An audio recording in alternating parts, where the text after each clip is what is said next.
Assalamualaikum, sahabat cerita AI, terima kasih telah subscribe. Semoga channel kami semakin berkembang, dan semoga Anda sehat selalu, hidup berkah, mendapatkan kemudahan, dan selalu dikelilingi orang-orang baik.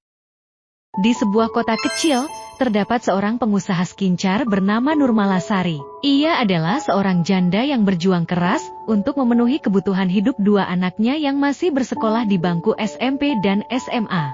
Setiap hari, Nurmalasari menghabiskan waktu di tokonya yang kecil, berharap produk skincare yang ia buat bisa laku di pasaran. Namun, kenyataan berkata lain, titik penjualannya selalu sepi, dan ia mulai merasa tertekan. Dengan utang yang menggunung dan biaya sekolah yang terus membengkak, Nurmalasari merasa terdesak. Ia mulai berpikir, apa yang bisa ia lakukan untuk menarik perhatian konsumen? Dalam keputusasaannya, Nurmalasari memutuskan untuk membohongi para pelanggan. Ia mencampurkan bahan-bahan murah ke dalam produknya dan mengklaim bahwa produk tersebut mengandung bahan-bahan premium yang dapat menyelesaikan berbagai masalah kulit. Pertama, ia mengiklankan produknya di media sosial dengan foto-foto yang menawan dan testimoni palsu. Dalam sekejap, produk skincare Nurmalasari mulai menarik perhatian banyak orang. Penjualannya meningkat drastis, dan ia merasa seolah-olah hidupnya mulai membaik. Namun, semakin banyak produk yang terjual,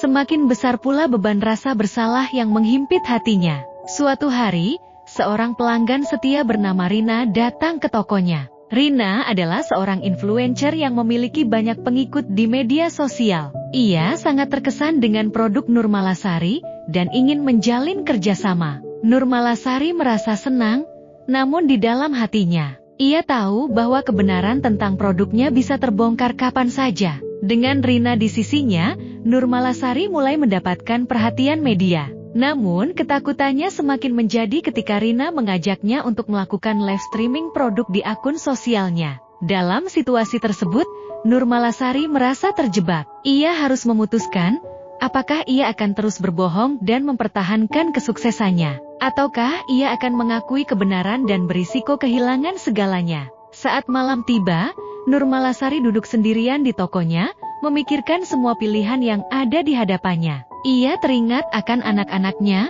harapan mereka, dan impian yang pernah ia miliki. Dengan hati yang berat, ia memutuskan untuk menghubungi Rina dan mengatakan yang sebenarnya. Keesokan harinya, Nurmalasari mengumumkan kebenaran di media sosial. Meskipun banyak pelanggan yang merasa tertipu, ada juga yang menghargai kejujurannya. Nurmalasari mulai membangun kembali bisnisnya dengan menggunakan bahan-bahan yang benar dan berkualitas. Proses itu tidak mudah, tetapi ia belajar bahwa kejujuran adalah jalan yang lebih baik daripada kebohongan. Dengan tekad yang baru, Nurmalasari berjanji untuk tidak hanya menjadi pengusaha skincare, tetapi juga panutan bagi anak-anaknya dan semua orang di sekitarnya. Dan meskipun perjalanan masih panjang, ia tahu bahwa ia tidak akan lagi menghalalkan segala cara untuk sukses.